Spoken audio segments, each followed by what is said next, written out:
Bien, continuamos en esto que es Info Federal a través de Telemax, la señal más federal del país. Estamos en vivo y en directo. Nos ponemos en comunicación con el contador y productor agropecuario. También estuvo en el gobierno de Mauricio Macri como ministro de Agricultura en la primera parte. También fue diputado, presidente de la Comisión de Agricultura. Un hombre que conoce mucho precisamente del mundo campo. Me estoy refiriendo a Ricardo Burjaile. Ricardo, Fabián Mirado lo saluda. ¿Cómo anda? ¿Cómo le va? A ver si podemos escuchar el audio un poquitito. No lo estamos escuchando. Un segundito nada más, a ver si podemos solucionar ese inconveniente. ¿Cómo no? Ahora sí te escuchamos, Ricardo. ¿Qué tal? ¿Cómo estás? Muy bien, te decía que feliz año para vos y para toda tu audiencia. Vos sabés que vos sabés que en una nota anterior me pasó lo mismo. Es como el 2024, el 2025, con la vorágine y todas las cosas que están pasando, es como que uno se olvida de esos feliz años para vos también, Ricardo. Bueno, Ricardo, nos conocimos en el 2008, seguramente no me vas a recordar porque tantas notas, en Gualeguaychú, acá en el kilómetro 53,5, si mal no recuerdo. Y bueno, después fuiste funcionario y todo lo demás. Y recientemente, bueno, en la red social X hablaste de que, bueno, Surco, Agrofina y Los Grobos se declaran en cesación de pagos.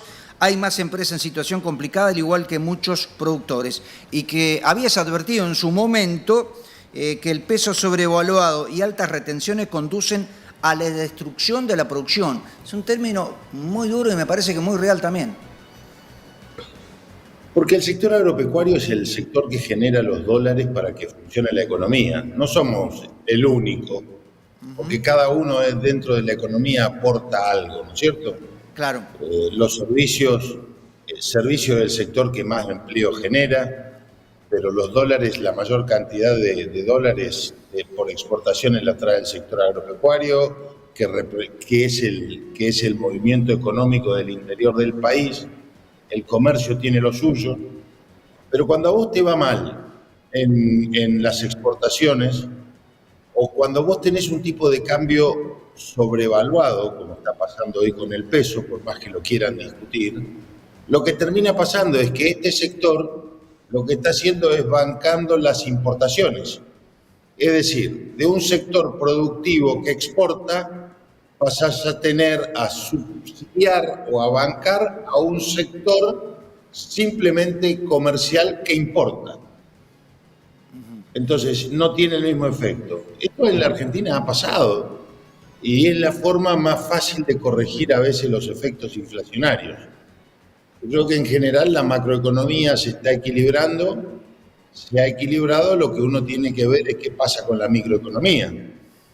Porque nosotros vemos que la tasa de inflación ha bajado y es lógico, después del desastre del gobierno anterior y después de una fortísima devaluación del 120%, ambas cosas, es lógico que hayas tenido un fogonazo inflacionario importante. Y después uno tiene que empezar a pensar cómo se ajusta la economía para que hoy en la rendición anual se diga que se bajaba el 30%.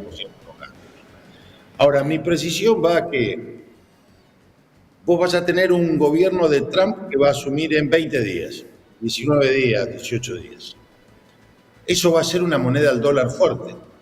Cuando el dólar se fortalece en el mundo, el precio de los commodities baja. ¿Por qué? Porque, ¿qué quiere decir? Que cada vez va a haber un poco menos de gente en el mundo que tenga un dólar para comer. Entonces, le va a costar mucho más a determinados países que son o la demanda nacional está fuerte. ¿Por qué? Por el fortalecimiento del dólar. Ante eso, lo que está pasando es que también los commodities ya están bajando y están en mínimos históricos desde los últimos 15 años. Entonces, si vos al sector agropecuario, especialmente en la agricultura, donde la soja, que es el principal cultivo que tiene la Argentina, que hace 10 años que hemos caído, en los últimos 10 años hemos caído el 40% en la producción de soja, 35%. Brasil ha duplicado su producción de soja. Entonces la Argentina está estancada en 130 millones de toneladas. Si vos hoy, con una caída de los precios internacionales, con una apreciación del peso como está pasando, no tenés una revisión de la política impositiva al sector agropecuario, ese sector la va a pasar muy mal. Bien, ¿y no te sorprende entonces el default, lo digo porque es público, ¿no?, de los Grobo Agropecuaria S.A., Agrofina y también Surcos? En realidad ahí hay una mezcla, Fabián, A ver.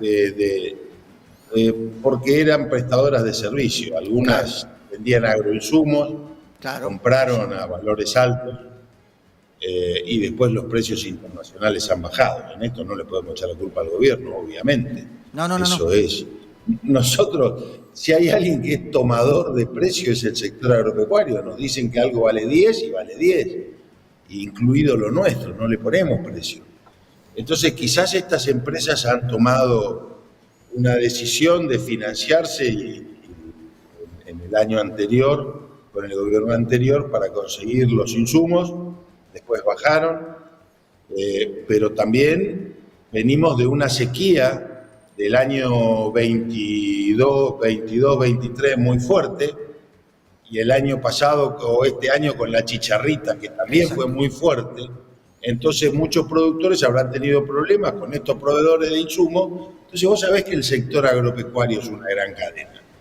Ahora, cuando yo más allá de estas empresas puntuales que están teniendo problemas, y uno mira los Grobos y es una empresa que la controlante, porque Agrofina es controlada por los Grobos, que es la productora de grano. Cuando uno mira la suerte de estas empresas, lo que está mirando es qué le está pasando al chacarero que siembra en todas las escalas, por supuesto con incidencia en los más chicos. Entonces uno ve que el 75% de la agricultura en la Argentina está hecho en campos alquilados y ahí ya no hay rentabilidad. No. Entonces, y si nosotros siempre, repito, ahora hay algunos que aparecen liberales. Nosotros siempre hemos sabido que el precio lo pone el mercado en el caso de los campos. Cuando intentaron interferir en eso fue mal. Entonces hoy tenés que resulta que ese productor, con la tormenta perfecta de bajos precios internacionales, apreciación cambiaria y 33% de retenciones, y no le puede ir bien. Entonces tampoco le está comprando a estas empresas que están en problemas todo el paquete tecnológico que necesitaría, porque el negocio no empieza a cerrar. Está bien.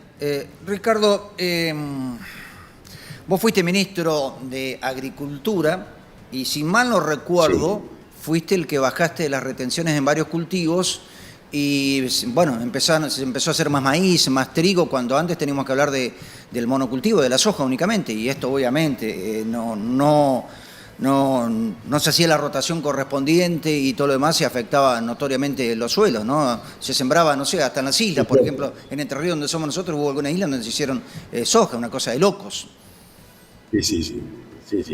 Mirá, nosotros bajamos, por supuesto fue una decisión del presidente Macri, ¿no? No, está bien. El ministro eras vos. Bajamos, el ministro era yo, me di el gusto tengo la foto que firmé la rebaja de retenciones. Eliminamos todo, excepto soja, que bajamos 5 puntos. Ajá.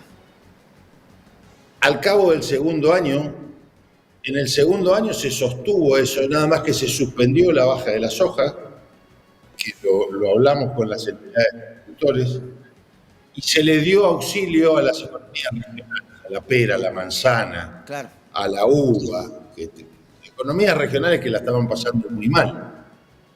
Pues sí, cuando yo ya no estaba en el gobierno, vino una suba de retenciones que después tendió a la baja. Entonces yo lo que estoy convencido, Fabián, es que la Argentina tiene que dejar de tener este facilismo de decir son 10.000 millones de dólares, 8.000 millones, depende del precio internacional, que eso yo me lo apropio, porque eso lo terminamos pagando en producción. Y eso lo termina pagando el interior del país. Porque yo me pregunto qué sería de Entre Ríos si hoy vos tuvieras una carga impositiva mucho menor. Los pueblos de Entre Ríos serían otra cosa. Pero resulta que se necesita plata para el gobierno central. porque estos recursos que se sacan de los derechos de exportación no se coparticipan en las provincias.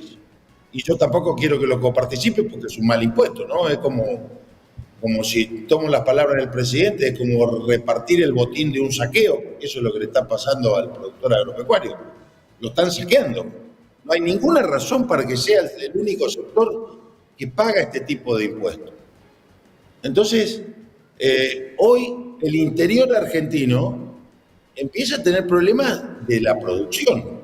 Entonces, vas a tener problemas con la agricultura en muchos de los lugares que generó tanto empleo y tanto desarrollo local, vas a empezar a tener problemas.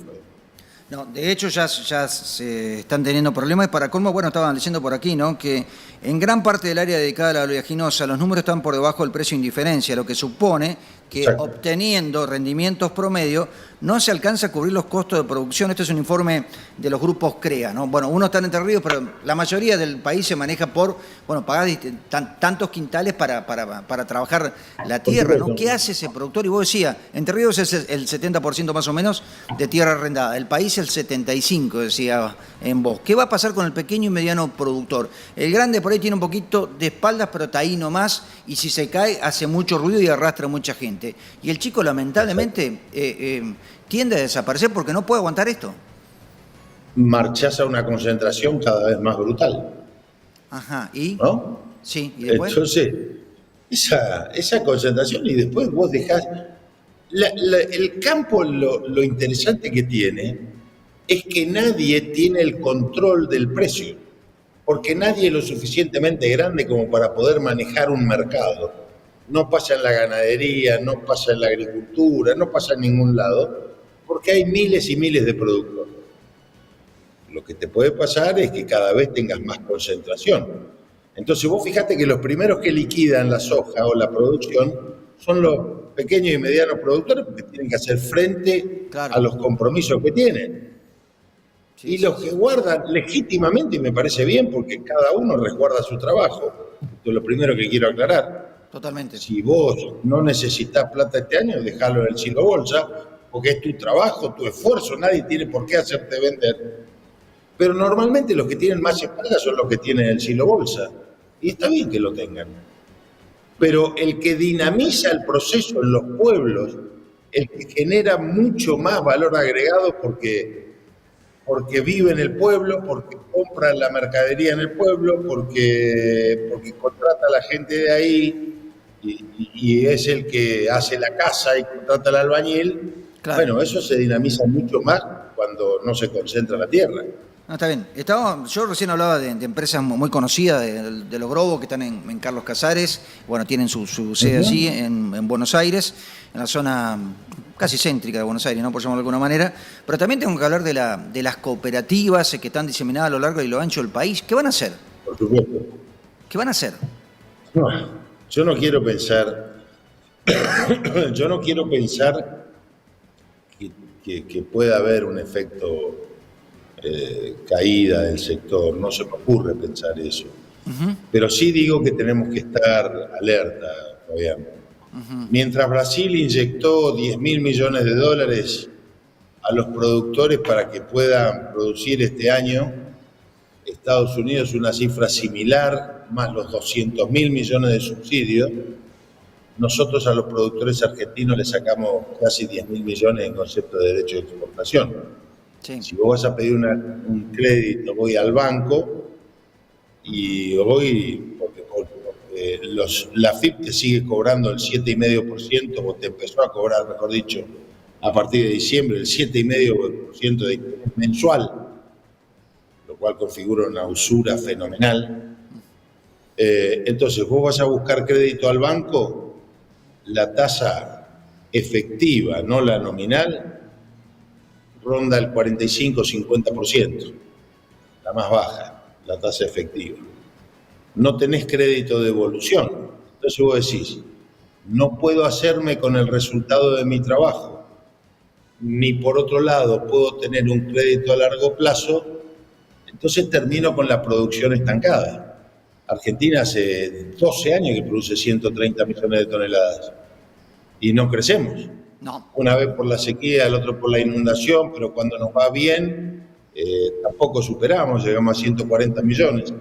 Paraguay crece, Bolivia crece, Uruguay crece, Brasil crece. Argentina no crece su producción. Entonces, esto no tiene nada que ver con cuestiones políticas ni nada. Yo miro el sector y bueno, el que quiera decir algo en lo contrario, que diga, pero me preocupa la presión impositiva del sector y me preocupa que hay silencios que aturden. Totalmente. Ricardo, bueno, vos fuiste diputado, presidente de la Comisión de Agricultura, ministro de Agricultura, sos productor agropecuario en Formosa, donde está el amigo Gildo Infran, que bueno, parece que se enojó la otra vez porque no quiere que los porteños se metan con las reelecciones indefinidas, ¿no? Pero bueno, esto no es una cuestión de Formosa, Entre Ríos, Corrientes, Santiago del Estero o cualquier otra provincia. Las reelecciones indefinidas me parece que no son, no estoy seguro, no son democráticas, ¿no? Pero voy a lo siguiente, ¿no? Brasil tiene lobby. Brasil tiene el 50%, creo que desde la Cámara Alta o Cámara Baja, que conocen del campo o que vienen del campo de una u otra manera. Y hay política, hasta esto lo he dicho 20 veces, ¿no? Pasó Bolsonaro, pasó Dilma Rousseff, ahora está Ignacio Lula da Silva nuevamente en el poder, o sea, se pasó de la derecha a la izquierda, por llamarlo de alguna manera, pero la política de Estado agropecuaria no se toca. O es la sensación que yo tengo. Han crecido en ganadería, ha crecido en agricultura, tiene un buen parque de maquinaria agrícola y la Argentina tiene 30 años de antigüedad, si no me quedo corto. Los productores agropecuarios primero. En Brasil está la CNA, claro, que es poderosísima y que tiene financiamiento por parte de los productores. Entonces quizás, y esto ya lo digo como productor, uno tiene que ponerse a pensar cómo voy a tener una entidad gremial que me defienda si no tiene los recursos. ¿De dónde sacan recursos las entidades? Este es el primer punto. Entonces, ¿o de qué viven? ¿Vos creés que se puede contratar y tener muy buenos técnicos con los pocos aportes que pueden hacer los afiliados, los socios de una entidad? Es muy difícil en el caso de CRA, Rural y Federación Agraria. Bueno, Federación Agraria y Coinagro tienen cooperativas que pueden ayudar un poco, que sin duda ayudan. Pero los productores tenemos que ser conscientes que si querés tener una dirigencia profesional, seria, tenés que tener asesores, ¿Y cómo se paga eso, Fabián? Sí. Los productores somos muy reacios a eso. ¿Sí? No, eso está Entonces, ¿qué termina siendo, el huevo o la gallina? ¿Sí? Nadie va a poner... Vos vas a enfrentarte con un ministro que tiene 10, 20, 30, 50 asesores, un ministerio entero para que le den los datos. Vos no lo podés hacer porque no tenés la cantidad de gente que necesitas en las entidades. Entonces eso por un lado, eso es un punto muy importante que nos pasa. Por otro lado, los productores hay muchos que veo que hoy se empieza a ser un poco distinto y eso es bueno. Pero los productores como que decían, no, yo en política no me meto, sí, en política te tenés que meter. ¿Y te van a putear? Sí, te van a putear. A Jesucristo lo putearon, no nos van a putear a nosotros, digamos, ¿entendés? Entonces,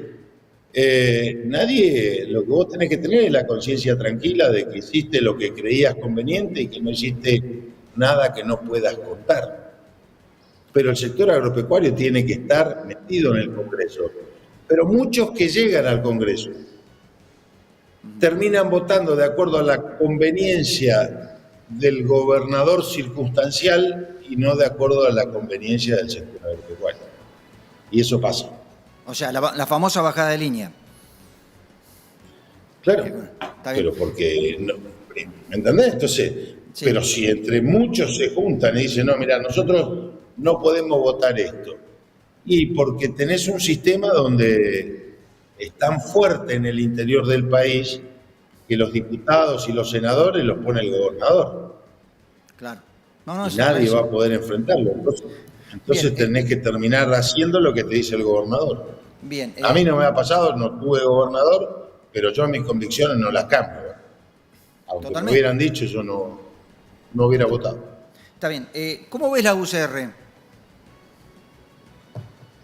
Complicada como toda la oposición. Ajá. Toda la oposición está complicada. Cuando te aparecen estos fenómenos políticos que, como es el presidente Milei, ha sido un fenómeno político, una persona que en 2 años ha armado un partido político sobre los 90 y ha ganado legítimamente una elección.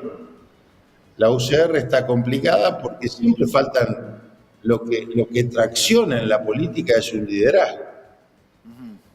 Hoy ese liderazgo no lo tiene, no hay liderazgos claros en la UCR. A mi gusto puede emerger Maxi Puyaro, pero Maxi está concentrado en Santa Fe, que no tiene pocos problemas en Santa Fe, digamos, ¿no? No, ni hablar. Ni hablar. Y hay que dejarlo gobernar. Y después cuando vos mirás el PRO, el propio Macri tiene la disputa interna entre Rodríguez Larreta, Patricia Bullrich y muchos que no le responden. Lo mismo pasa en el peronismo con Cristina. Sí. La oposición en realidad está en problemas y la virome y el poder de la virome que tiene el presidente ordena todo el oficialismo. Por eso, con la excusa de que en la política se gasta en las PASO, eso favorece al oficialismo, porque no quiere que la oposición se ordene. ¿No? Entonces, yo a veces discuto estas cosas y no tengo ningún problema. Tener democracia tiene un costo lógico de funcionamiento de instituciones, ¿no? Entonces, me dicen que 30 millones de dólares es una fortuna para un país que tiene un Producto Bruto de 500.000 millones de dólares. Pues sí, la democracia tiene un costo, y el ordenamiento, y eso es la institucionalidad. Y muchos de los nuestros compran eso, ojo con volverse autócrata. Totalmente. La democracia la podemos discutir. Yo discuto y discutía a muerte el kirchnerismo, porque no coincido. Y voy a discutir, y lo discuto y lo discutiré a muerte en Fran en Formosa. Pero quiero seguir teniendo un régimen político que me permita la disidencia. Acá en Formosa, felizmente, la Corte Suprema ha dicho que no va más la reelección. Pero no quiero autócratas en el gobierno. No, totalmente. Ni en el gobierno, ni en el sindicalismo, ni en ningún lugar. No, en ningún lado. La última pregunta y cortita la respuesta, por favor. Me da la sensación de que este gobierno, bueno, apunta más a la macro que a la micro, cuando yo creo que debería ser un poquito equilibrado, ¿no? Porque uno ve, ¿no? Recorre, yo llevo 30 y pico de años en esto del agro y estoy cansado de ver cada vez más tapera, gente que se va del campo. Y con esto me parece que se va a profundizar. Ojalá que no. La ganadería pasa por momentos complicados, Sí. lo sabés, Sí, porque sí, a claro. la gente, al no tener poder adquisitivo, más allá de lo que nos cuenten, lo vemos nosotros. En mi provincia, un kilo de costilla de ternera vale 15 lucas, 14. ¿Cuánto? ¿No? ¿Cuánto? Repetime. 14.000. Upa. 14.000 pesos un kilo de costilla. Ajá. ¿Sí? Ahora por la fiesta. Y no en uno, en varios lugares. Entonces, si la gente no tiene poder adquisitivo, te afecta la ganadería, te afecta la lechería, te afecta a todo lo que sea frutas y verduras. En la agricultura, si no tenés rentabilidad, lo que está pasando, lo que te va a pasar es concentración y despoblar el campo, mucha más gente viviendo en la ciudad, como pasó con los gringos, ¿no? Exacto. Todo este tiempo. Sí, sí. Entonces, yo no quiero eso. Yo no soy de los que creo que eso sea la solución. Ojalá que el gobierno mire lo que pasa en el interior del país, pero para eso tienen que recorrer, el presidente y los ministros tienen que recorrer y hablar con la gente. Yo no veo que hablen, porque tenés que hablar hasta con el que te llega. Totalmente. Porque hablar con los que te adulan es fácil. Sí, sí, sí. Lo lindo es hablar con los que no coinciden con vos y escucharlos. Por ahí algo de razón tienen, ¿no? Pero yo no veo que tengan una apertura. Son más proclives a dar discursos que a tener un diálogo. Totalmente. Ricardo Burjaile, te agradezco muchísimo este tiempo, valiosísimo tiempo. La verdad que nos quedarían muchos temas por tratar. Pero bueno, has sido muy claro, muy elocuente en tus declaraciones y bueno, a mi criterio, con muchísimo fundamento. Te agradezco la comunicación. Gracias, Fabián. Mi respeto para vos y toda la audiencia del canal. Bueno, lo mismo, lo mismo. Muchísimas gracias. Será hasta cualquier momento. Gracias, Ricardo.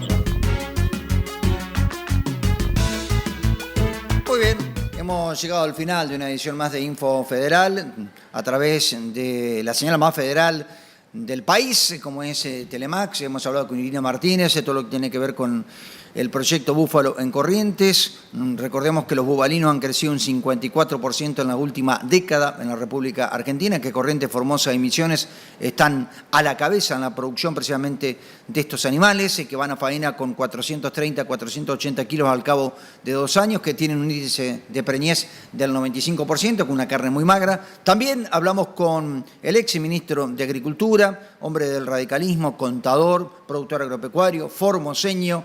Nos referimos a Ricardo Burjaile, una voz sensata, que habló de las medidas económicas, del default de algunas empresas, en este caso los Grobo, Agrofina, Surcos y demás, que no podían hacer frente a distintas obligaciones financieras. Explicó los porqués de todo esto, qué puede llegar a pasar con el pequeño y mediano productor también, con el grande, ni hablar si no se da un cambio de 180 grados en el rumbo económico, ¿no? Contaba también que Brasil aportó mucho dinero a la economía del campo, en tanto que la Argentina le saca dinero al productor. Todo al revés. Gracias, que la pasen bien. Hasta mañana.